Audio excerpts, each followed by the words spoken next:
నా పేరు శ్రీనివాసరావు అండి. మాది నర్సరావుపేట టౌన్, సత్యనపల్లి రోడ్డు, సాయినగర్.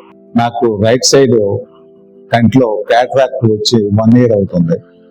నేను ఆపరేషన్ చేయిద్దామని నర్సరావుపేట టౌన్ లో చాలా చోట్ల చూపించాము. ఫైనల్ గా నర్సరావుపేటలోనే ఎంవి రెడ్డి గారి హాస్పిటల్ చూపిద్దామని చెప్పేసి వచ్చి నేను ఒకసారి చెక్ చేయించాను.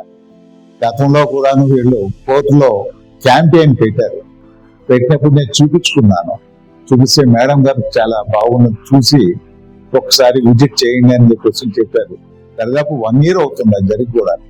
1 year తర్వాత నేను వచ్చి మళ్ళీ హాస్పిటల్లో చెక్ చేయించుకొని ఒక 1 week అవుతుందండి. క్యాట్రాక్ట్ చేయించుకున్నాను. డాక్టర్ ఎంవి వివేకానంద రెడ్డి గారు చేశారు. చాలా బాగుంది. విజన్ కూడా చాలా బాగుంది. ఇప్పుడు ఈ రోజు మళ్ళీ నేను చెక్కింగ్కి వచ్చాను. చెక్ చేశారు. 1 month ఆగి రమ్మనమన్నారు.